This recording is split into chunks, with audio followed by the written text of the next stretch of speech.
வந்து பொண்ணே கிடையாது ஃபர்ஸ்ட். என்ன சொல்றீங்க? பையனா?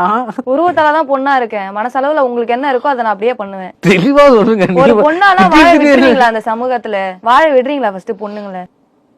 என்ன பண்ணிட்டு இருக்கோம்? குத்துறீங்களா? அதான் பின்னாடியே நீங்க நினைக்கிற மாதிரி இல்ல. முதுகா சொன்ன நானு.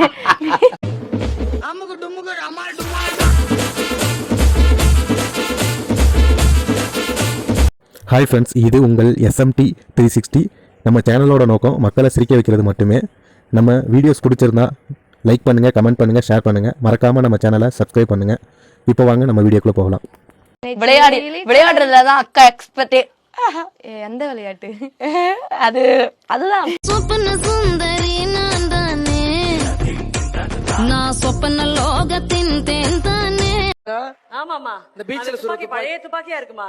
ஆமா, எல்லா துப்பாக்கி சைஸ் எல்லாம் எல்லா துப்பாக்கி சைஸும் நான் கையில புடிச்சிட்டேன்ப்பா. பெருசு, சின்னது, புல்லட் எல்லாம். குத்து விளக்கு குத்து விளக்கு சத்தியமான குடும்ப குத்து விளக்கு.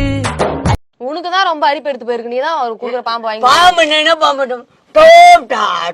ஆமா, அணகுண்டா வச்சிருக்காங்க. எடுத்து பணம் விடுவோம். அண்ணன் நீ வச்சுக்கோ வாயில பெட்ட விட்டுக்கோ வாயில.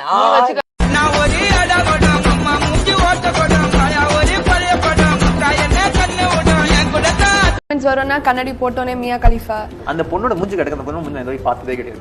She's Mia Khalifa. சத்தியமா கிடையாது. இந்த மியா கலிஃபா கூட கம்பேர் பண்ற யாரா இருந்தாலும் சரி, நீங்க அந்த மாதிரி படம் பார்க்கும்போது தயவுசெய்து மூஞ்ச பாரு. புள்ளிங்க எல்லாம் பயங்கரம், எங்களை பார்த்த தமன்னா மயங்கி ஓய்ந்துரும். உண்மைங்க நயன்தராம கூட ட்ரெஸ் போட்டதுனால மியா கலிஃபா மாதிரி இருக்கு அப்படின்னு சொல்லாம விட்டாங்களே. இல்ல, அதுக்கு ட்ரெஸ் போடாம இருக்கணுமே. குத்து விளக்கு குத்து விளக்கு சத்தியமான குடும்ப குத்து விளக்கு. என்னடா மொரட்டு சிங்கிள்? அத சொல்லுங்க. புரியல. ஆமா, இது ஒரு நல்ல கேள்வி. அத சொல்லுங்க ஃபர்ஸ்ட், அது தெரிஞ்சுக்கோ. இது சரியான மேட்டர். ஒரு 7 வித்தியாசம் இருக்குன்னு. அதாவது ஒரு பொண்ணு போகும்போது பார்த்தா அவன் சிங்கிள், அந்த பொண்ணு போகும்போதெல்லாம் பார்த்தா அவன் தான் மொரட்டு சிங்கிள்.